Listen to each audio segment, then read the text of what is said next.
महेश्वर, इससे पूर्व कि मैं देवी सती को उस भील के संदर्भ में कुछ बताऊं, कृपया कर आप मुझे ये बताएं कि जो कुछ उस भील के साथ हो रहा है, ये सब कहीं आप ही की तो लीला नहीं? नारायण नारायण। परम ब्रह्म तत्व को जानने वाला ऐसा प्रश्न नहीं करता नारद। तुम सती की जिज्ञासा का निवारण करो। माता, गुरुद्रुह एक आदिवासी भील है जो अरण्यों में रहकर पशु पक्षियों का शिकार करके अपने कुटुंब का पेट भरता है।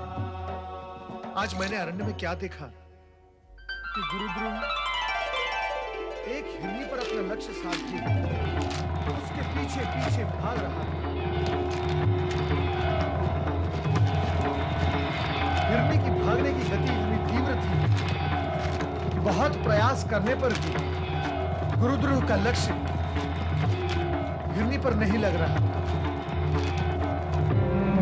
देखते ही देखते हिरनी अदृश्य हो गई और गुरुद्रुह हताश और निराश हो गए।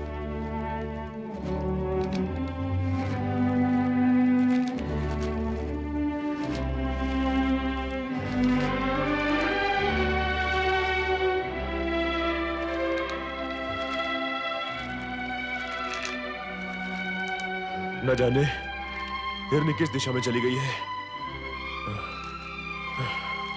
इस पेड़ पर चलकर देखता हूं।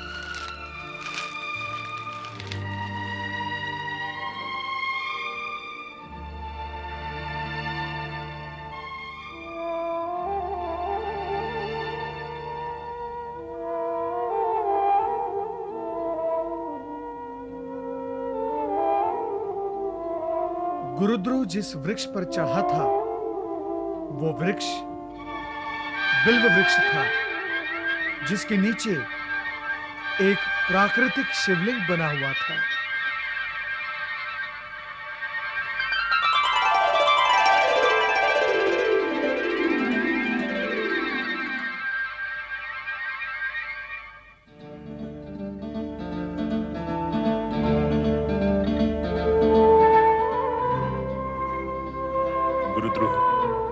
तू इस निरीह प्राणी के प्राण क्यों हरना चाहता है? इसने तेरा आखिर क्या अनिष्ट किया है जो तू इसके प्राणों के पीछे पड़ा हुआ है?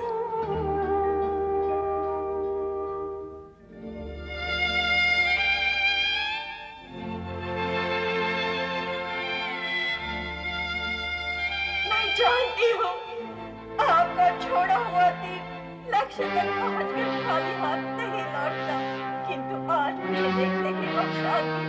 आपने तीर नहीं छोड़ा। आप किसी दुविधा में हैं और मेरी मृत्यु की घड़ी टल चुकी है। मैं आपकी आभारी हूँ। मेरे पति और बच्चे आपके सदा ऋणी रहेंगे। आपके सदा ऋणी रहेंगे। नहीं नहीं, मेरे मन में कोई दुविधा नहीं है। मुझे तुम्हारा वध करना ही है। मैं आपसे विनती करती हूँ, मुझे छोड़ दीजिए। मेरे बच्चों को अनाथ मत करिए। तुम्हारे बच्चों की चिंता करके यदि तुम्हें छोड़ दिया तो मेरे बच्चे भूख से तड़प तड़प कर मर जाएंगे। नहीं, ये मैं नहीं होने दूंगी। मेरे पति और बच्चे मेरी प्रतीक्षा कर रहे होंगे। बस मुझे इतना समय दे दीजिए कि उनसे एक बार मिलूं और कह भी हूं कि यही हमारा अंतिम मिलन है। भगवान के लिए मेरी ये विनती स्वीकार कर लीजिए। और तुमने छल किया तो? तुम न लौटी तो? मैं एक माँ हूँ, बच्चों की भूख का अर्थ समझती हूँ। मेरे छल के कारण आपके बच्चों का अनिष्ट हो, ये मुझे कभी सहन नहीं होगा। मैं आऊंगी, अवश्य आऊंगी। ये मेरा वचन रहा। प्राणों के भय के आगे वचन झूठे पड़ जाते हैं। और फिर भूखे के सामने पकवानों से भरी थाली या शिकारी के सामने शिकार हो और वो उसे छोड़ दे, ये कैसे संभव हो सकता है?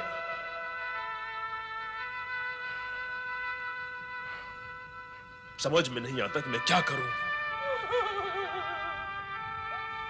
तुम रो रही हो? नहीं, मुझे तुम पर दया आ रही है। दया? और मुझ पर? हाँ, से विमुख कर रही हो? यदि घोड़ा घास पर दया करेगा तो खाएगा क्या? तुम शिकारी हो। यदि सामने आया शिकार छोड़ दोगे तो तुम्हारे परिवार का पेट कैसे भरेगा? तुम तुरंत चली जाओ यहां से, अन्यथा स्वभाववश हाथ में पकड़ा ये बाण चल जाएगा और तुम्हारे प्राण पखेरु उड़ जाएंगे। उस दशा में तुम्हारे परिवार वाले, तुम चली जाओ यहां से। आपने अपना कर्तव्य पूरा किया, अब मैं भी करूंगी। घर में सबसे मिलने के उपरांत यही आकर तुम्हारे सामने खड़ी हो जाऊंगी। तब तुम मेरे प्राण हर लेना। तुम्हें मुझ पर भरोसा नहीं? तुझ पर भरोसा है या नहीं, मुझे तो अब स्वयं पर भी विश्वास नहीं रहा। तुम कुछ सोच रहे हो? नहीं नहीं, तुम शीघ्र जाओ और जल्दी लौटकर आना। मैं तुम्हारी यही प्रतीक्षा करूंगा। धन्यवाद शिकारी जी, धन्यवाद।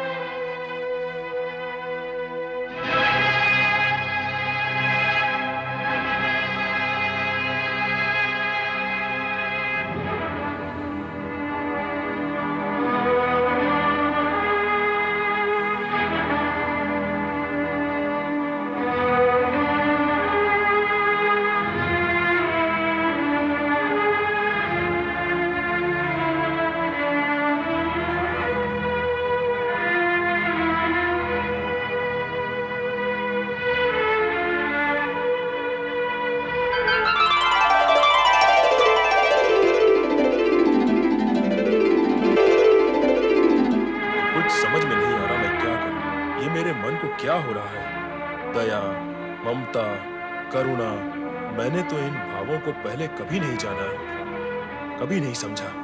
मुझे अपने आप को संभालना होगा। शिकार करना मेरा कर्म है, मेरा धर्म है। मैं उसे नहीं छोड़ सकता।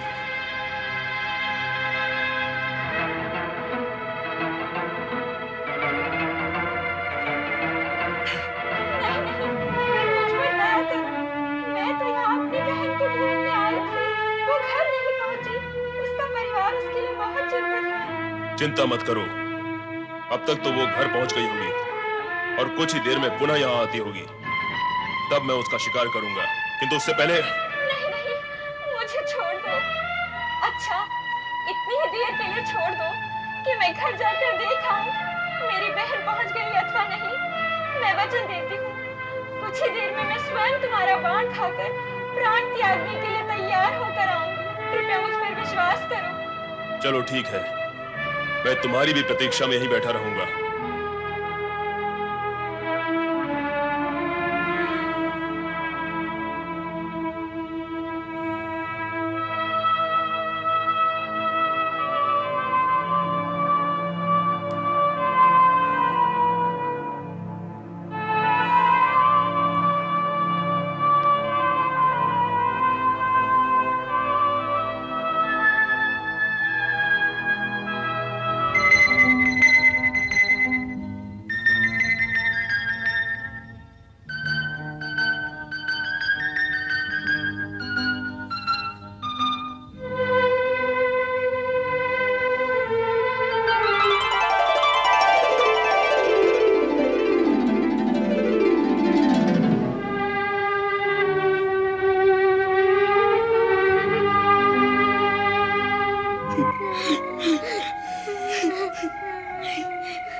पिताजी को ढूंढने गई है, आती ही होगी।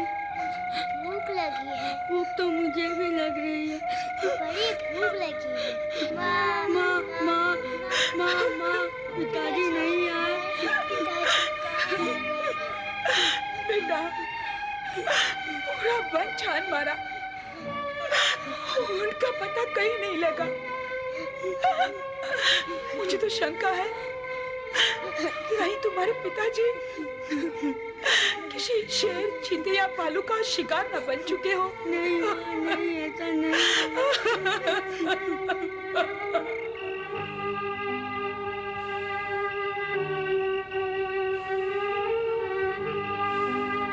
लगता है वे दोनों नहीं आएंगी। मुझे मूर्ख बना के चली गई। अब प्रतीक्षा से कोई लाभ नहीं।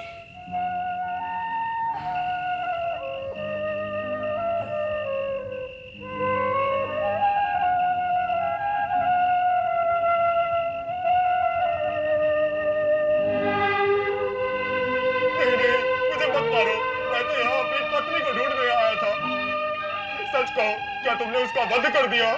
नहीं, वो मुझसे कह कर गई थी कि तुम लोगों से मिलकर लौटेगी, किंतु लौट कर आई नहीं। लगता है अपने वचन से फिर गई है।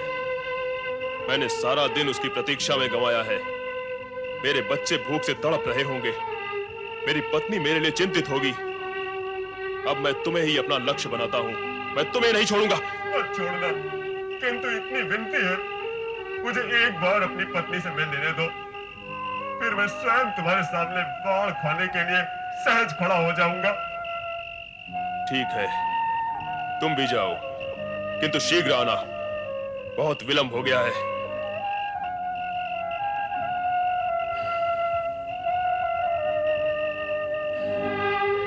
अब और प्रतीक्षा नहीं की जाती मुझसे। न जाने क्यों मुझे ऐसा लग रहा है वो दोनों हिरनियां और ये हिरन तीनों ही सच बोल रहे थे। तीनों ही अपने वचन के पक्के हैं। वे आएंगे और अवश्य आएंगे। माना वो तीनों ही वचन के पक्के हैं, किंतु तेरा मन, क्या तेरा मन भी उतना ही पक्का है कि तू उन तीनों पर अपने बाण चला सके? क्यों नहीं? क्या आज मैं बाण पहली बार चलाऊंगा?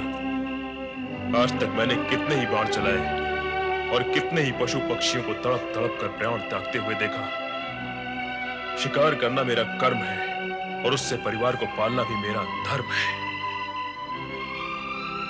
सत्य है, किंतु आज न जाने क्यों मेरे अंदर दया और करुणा के स्रोत फूट पड़े हैं।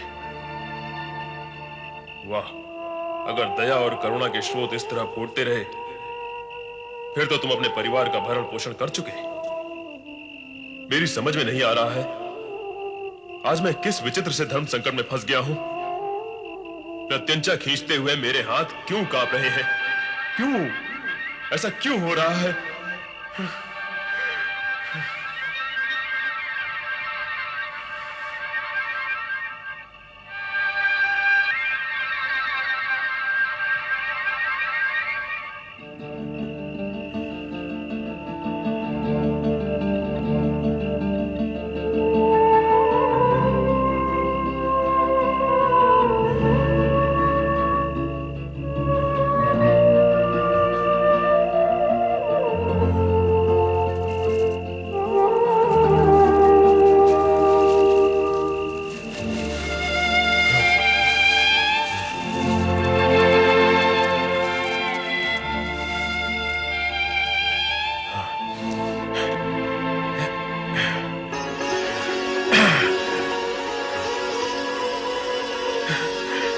प्रभु, आप प्रभु, प्रभु,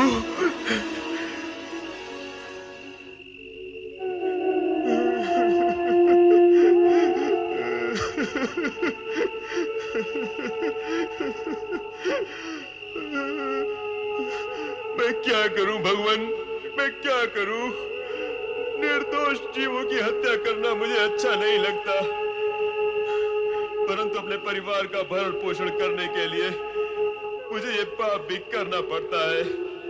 अब आप ही बताइए प्रभु, मैं क्या करूं? क्योंकि यदि एक और जीव की हत्या पाप है, तो दूसरी ओर जीवों को भूखा रखकर उन्हें मृत्यु की ओर ढकेलना भी तो पाप ही है। मैं कौन सा पाप करूं? या कोई भी पाप ना करूं तो क्या करूं? मेरा मार्गदर्शन करिए भोलेनाथ, मेरा मार्गदर्शन करिए। मुझ पापी का कल्याण कीजिए प्रभु। वो भील आंसू बहा बहा कर आपको पुकार रहा है, आपकी सहायता मांग रहा है। उसकी व्यथा का अंत कीजिए महादेव, उसका मार्गदर्शन कीजिए। देवी सती, तुम्हारा इस विषय में क्या विचार है? अपने कर्म को विसार कर, अपने परिवारजनों को कष्ट में डालकर, क्या वो भील ठीक कर रहा है? वो स्वयं कुछ नहीं कर रहा है स्वामी। उसके स्पर्श से अनजाने में जो बेलपत्र आपके लिंग पर गिरे हैं, इसी कारण उसका हृदय परिवर्तित हो गया है। वो क्रूर से दयालु बन गया है। वो विवश कहीं का नहीं रहा। देवर्षि उचित कह रहे हैं। प्रभु, अब आप ही उसका मार्गदर्शन करें और उसे धर्म की राह पर लगाएं।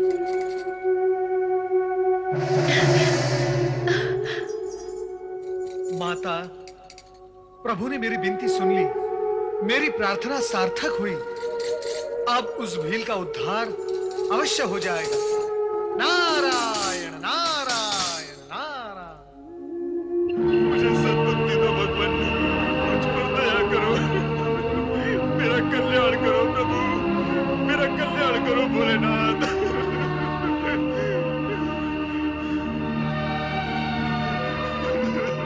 हम अपने वचन के अनुसार यहाँ आ पहुंचे हैं। अब तुम अपना बाण उठाओ और अपने कर्म का पालन करो। ऐसे क्या देख रहे हो? बाण चढ़ाओ, चढ़ाओ बाण। विलंब मत करो, तुम्हारे बच्चे और पत्नी भूख से बिलख रहे होंगे। भूख से भी बढ़कर तुम्हारे घर ना लौटने के कारण आशंकित भी होंगे। तुम अपना काम समाप्त करो और जल्द ही घर लौट जाओ। नहीं नहीं, मैं तुम्हें नहीं मारूंगा। मुझे अपने परिवार का भूखा मरना स्वीकार है, किंतु तुम निर्दोषों की हत्या करना नहीं। कदापि नहीं, कदापि नहीं।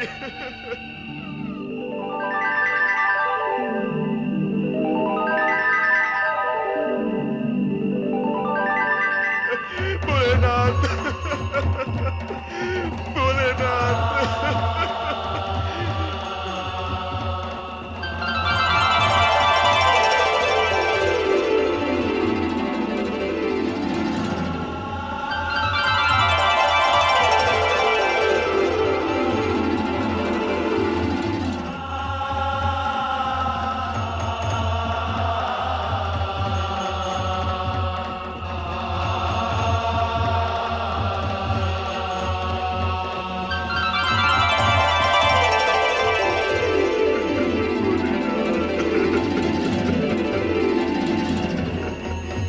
उठो वत्स। गुरुद्रुव, उठो।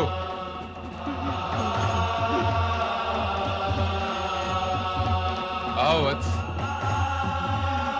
प्रभु प्रभु प्रभु प्रभु प्रभु,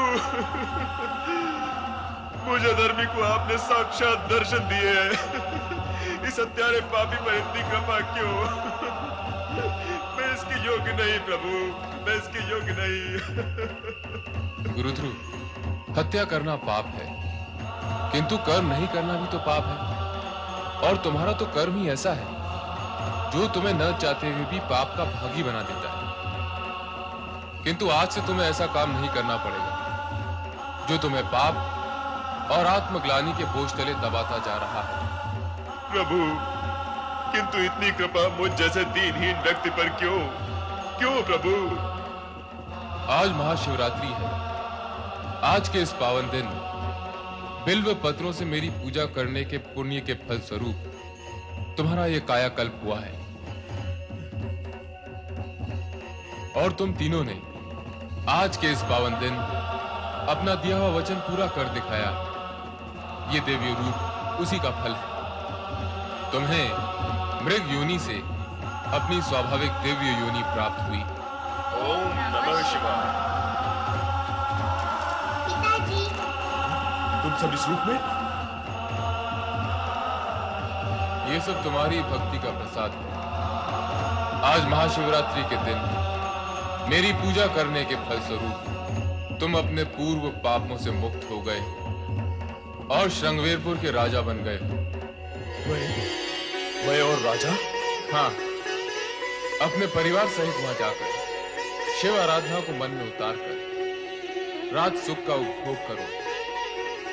त्रेता युग में विष्णु के अवतार भगवान राम से तुम्हारी भेंट होगी और तुम उनके उत्तम मित्र के रूप में जाने जाओगे। जो आज्ञा भगवान शिव शंकर, जो आज्ञा। तुम तीनों दिव्य धाम के लिए प्रस्थान करो। जो आज्ञा प्रभु। गुरुध्रुव, महाशिवरात्रि के दिन तुमने शिव आराधना करके शिव भक्तों के अध्याय में अपना नाम अमर कर दिया है। जो भी शिव भक्त महाशिवरात्रि के दिन तुम्हारी ये कथा सुनेगा, उसे वो सारे पुण्य प्राप्त होंगे जो तुम्हें हुए हैं। कल्याण भव।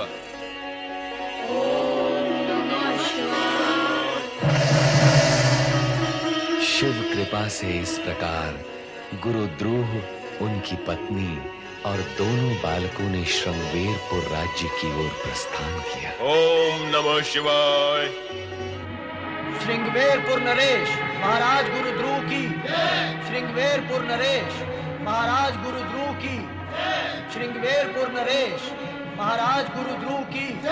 श्रृंगवेरपुर नरेश महाराज गुरुद्रोह की। महाराज, श्रृंगवेरपुर की प्रजा आप जैसे शिव भक्त को अपने राजा के रूप में पाकर अति प्रसन्न है। महामंत्री जी, ये सब भगवान शिव की कृपा का फल है। हम चाहते हैं हमारी प्रजा निरंतर भगवान शिव की आराधना करके उनकी कृपा प्राप्त करती रहे, जिससे कभी किसी को कोई कष्ट न हो। अवश्य महाराज, सारी प्रजा में ओम नमः शिवाय इस पंचाक्षरी मंत्र की गूंज उठ रही है। ओम नमः शिवाय। ओम नमः शिवाय। नारायण नारायण। महामंत्री का कथन अत्यंत सत्य है महाराज। महाशिवरात्रि की रात्रि को आपके मन में जो शिव भक्ति की ज्योति प्रकट हुई थी, उसी के प्रभाव से आपको ये शिव भक्त प्रजा और श्रृंगवेरपुर राज्य प्राप्त हुआ है। ओम नमः शिवाय। मुझे सब स्मरण है देवर्षि। मुझे ये भी स्मरण है कि उस रात आप ही ने मुझे बिल्व पत्र के पेड़ पर बैठे देखा था और नारायण नारायण। और मैं वहां से सीधा शिव सती के शरण में कैलाश पहुंच गया था। राजन, आप अत्यंत भाग्यवान हैं। महाशिवरात्रि के दिन आपके हाथों हुई शिव भक्ति और पशुवत से विरक्ति के कारण शिव भक्ति में और उसके इतिहास में आपका नाम अमर हो गया है। स्वयं शिवजी और माता सती आपकी शिव भक्ति की प्रशंसा करते हैं। ये सब आपकी कृपा है देवर्षि। मेरी नहीं राजन, भोलेनाथ की कृपा है। और जब भोलेनाथ की कृपा होती है तो असंभव भी संभव हो जाता है। राजन, मैं आपको एक रहस्य बताना चाहता हूँ। कौन सा रहस्य देवर्षि? युगों युगों तक आप श्रृंगवेरपुर पर राज करेंगे। शिव भक्ति से प्राप्त सिद्धि के कारण आपकी आयु अपरिमित होगी। आप त्रेता युग में भी जीवित रहेंगे। क्या कह रहे हैं देवर्षि? मैं त्रेता युग में भी जीवित रहूंगा? हाँ राजन, भगवान विष्णु जब त्रेता युग में राम का अवतार लेंगे, तब आप उनकी सहायता करेंगे और राम भक्त के रूप में आपका नाम अमर हो जाएगा। धन्य है देवर्षि, आप सचमुच धन्य हैं। आपने मुझ पर जो उपकार किया है, उसके लिए मैं सदा आपका ऋणी रहूंगा। नारायण नारायण। मैं तो शिवजी का छोटा सा सेवक हूँ। उपकार तो आपको भोलेनाथ का ही मानना होगा राजन, क्योंकि उनकी इच्छा से ही आपको शिव भक्ति प्राप्त हुई है। और इस उपकार का ऋण चुकाने के लिए आपको अपने राज्य में स्थान स्थान पर शिव मंदिरों का निर्माण करना होगा, जिससे शिव भक्ति की गूंज संसार में गूंज उठे। ऐसा ही होगा देवर्षि, ऐसा ही होगा। हम राज्य के कोने कोने में शिवालयों का निर्माण करवाएंगे और हर शिव पर्व पर उत्सव मनाएंगे, और ये सब भोले शंकर की कृपा से होगा। ओम नमः शिवाय। राजन, जानते हो, इसी ओम नमः शिवाय के प्रभाव से वो हिरण और हिरणी कहां पहुंच गए जिन्हें आपने प्राणदान दिया था? नहीं देवर्षि, बताइए वे कहां हैं? महाशिवरात्रि को अपना वचन निभाने और शिव भक्ति में सहयोग करने के कारण वे पशु योनि को त्याग कर सीधे स्वर्गलोक पहुंच गए हैं। स्वर्गलोक में? हाँ राजन, अब मैं स्वर्गलोक पहुंचकर उन्हें भी ओम नमः शिवाय की महिमा सुनाऊंगा। नारायण नारायण।